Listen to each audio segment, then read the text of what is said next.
Hello F11 members and welcome back to part 2 of the fundamentals of post-production video tutorials for issue 54, July 2016. So in part 1 we looked at an image, a black and white conversion of an image from Wales, the Brecon Beacons.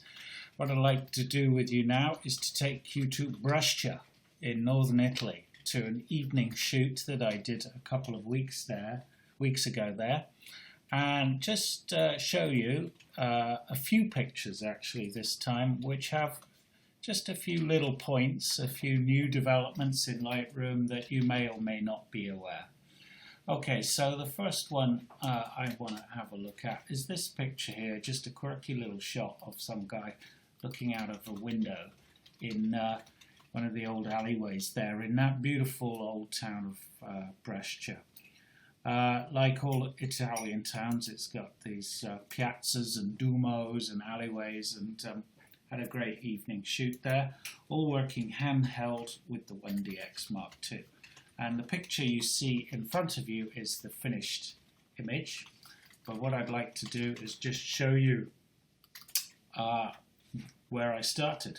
So I'm going to go to reset, and that's the picture. A grab shot taken very quickly, impromptu shot, and as so often with quick handheld pictures, the horizontals and verticals are all over the place.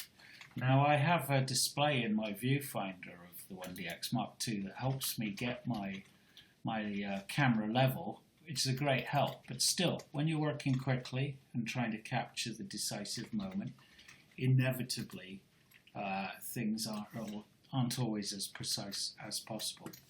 But I've come down here in Lightroom's Develop module now, right down to the bottom here.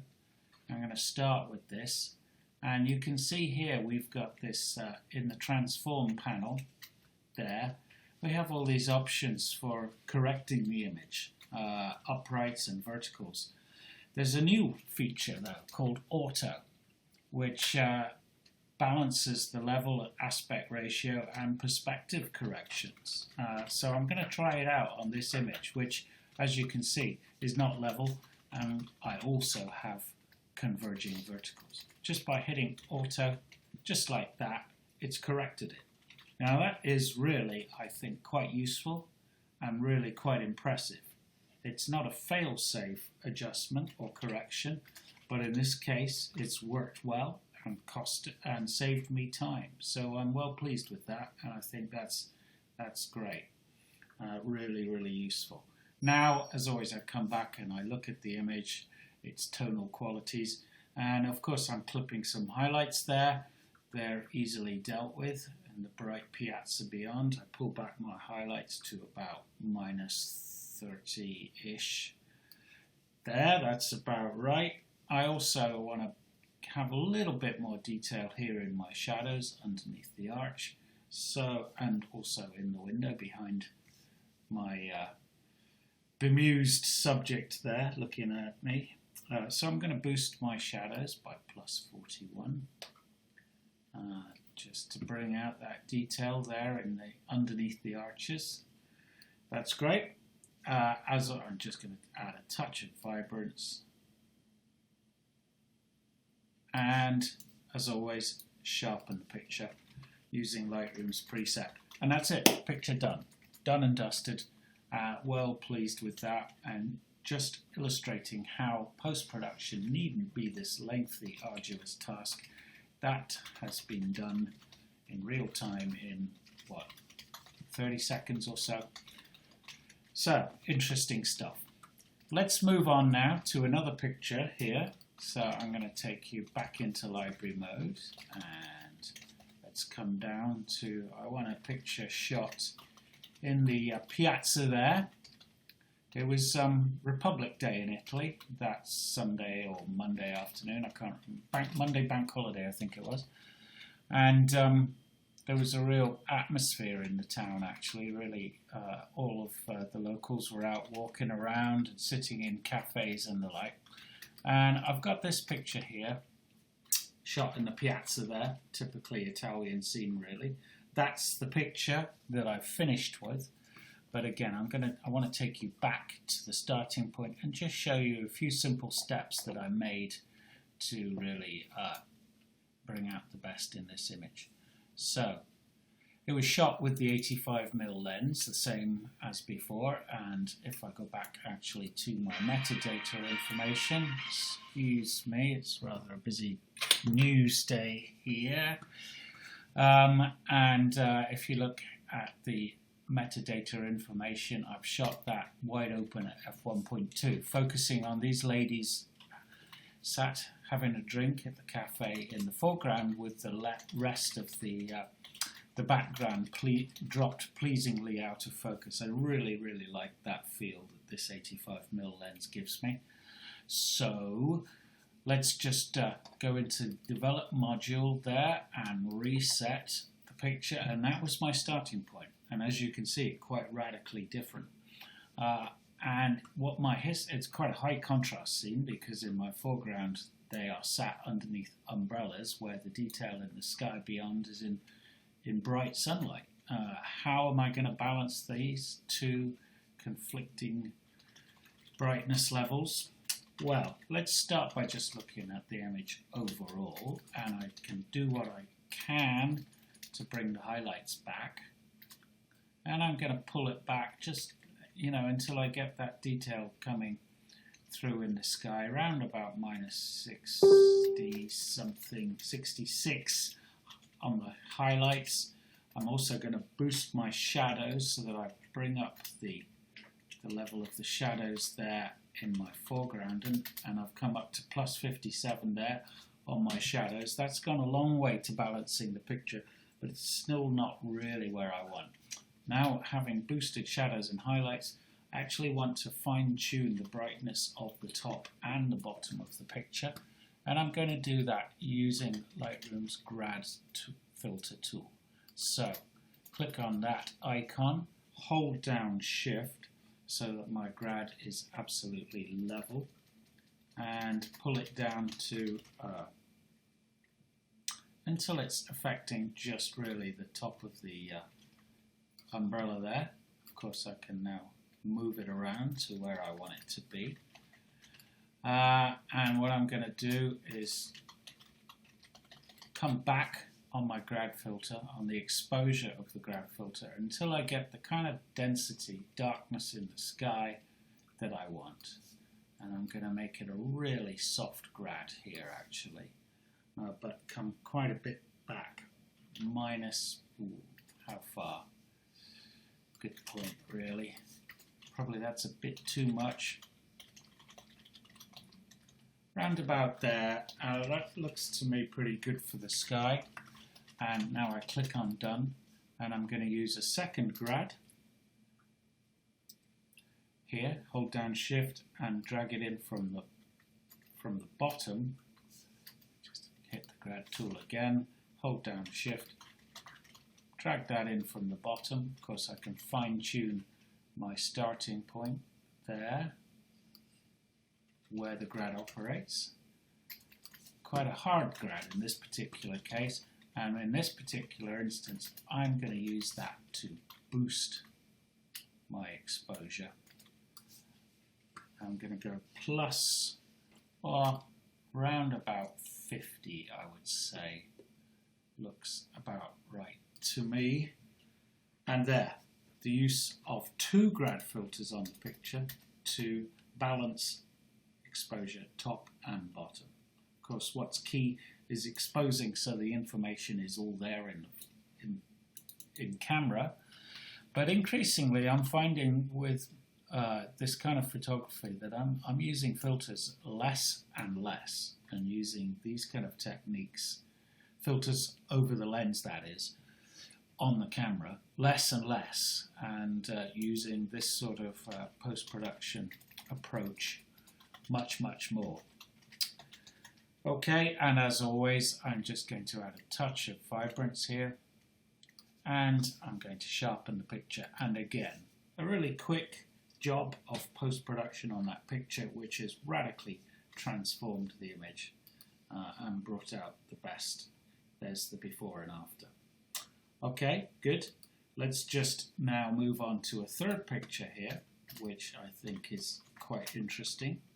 If I go back into library module, as dusk fell, the lights came on and I was shooting in the piazza there, and there was a little bit of rain about. I quite liked this shot here.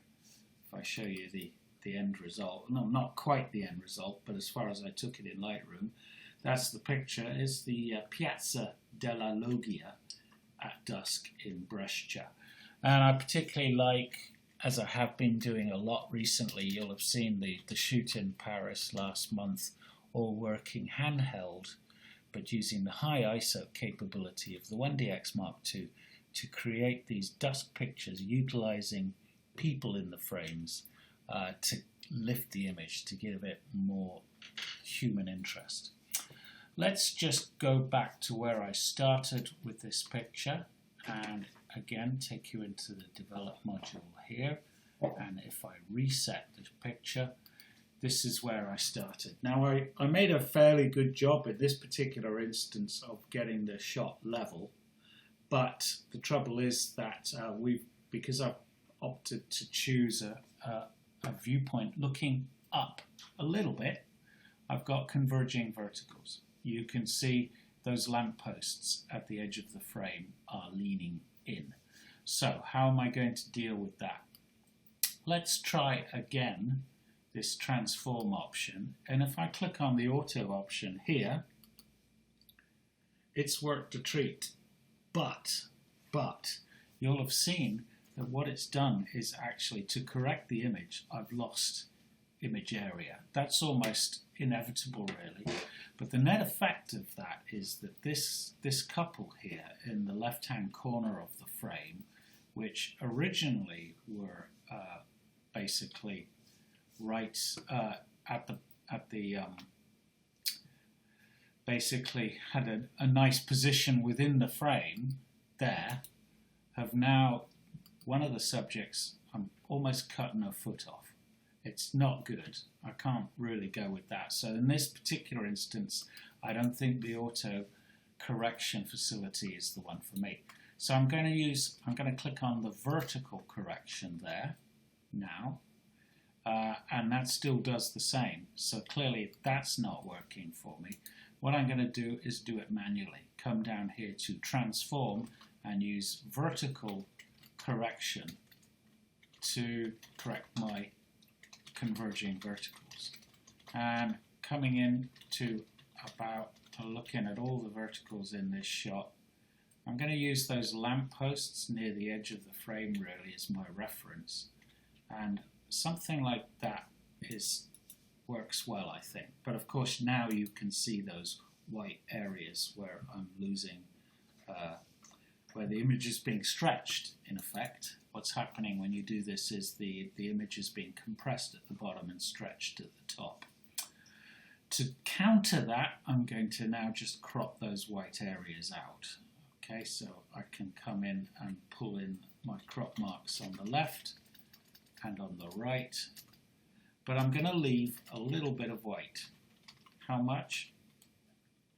Well, I'm going to come into about here because I need the image to still be centrally located. We've got nice symmetry in this picture that I do not want to lose.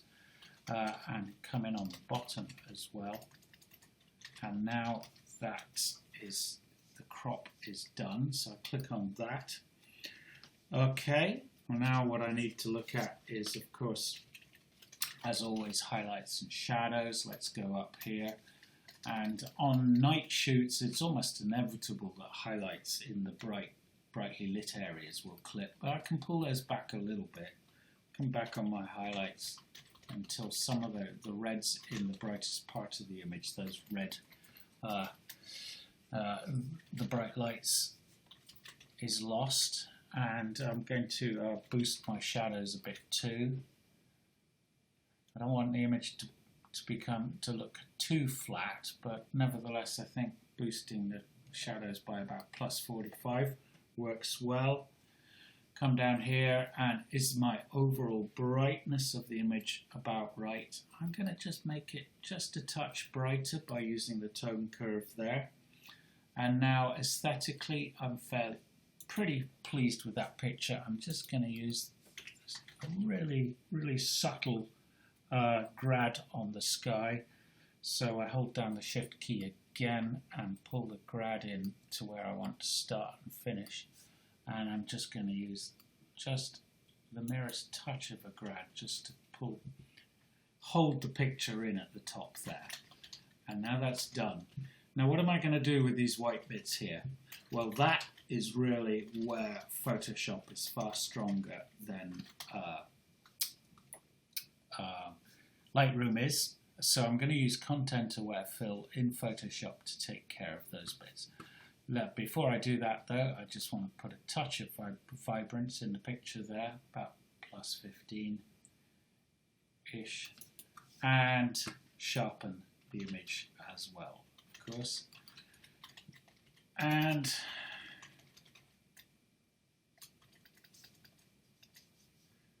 I'm just going to pause a second there. If you'll, sorry, I got confused there. Instead of clicking on the preset Sharpen Scenic, I clicked on my History tab. So that threw a cat amongst the pigeons, but there you go. Sharpen Scenic, and now the picture is ready to be exported into Photoshop, where I will just deal with these white bits. So I'll see you in Photoshop in just a second. Okay, so there's the image opened up in Photoshop. So now all I do is basically what I'm going to use is select one of those areas of white there. And the way I can do that is by using the Magic Wand tool here. Now I just make sure, click on this area of white there. And now I go to, okay, so I've clicked on that area there to select it, and now I go up here in Photoshop to edit, sorry, it's not edit, it's in, where's it gone?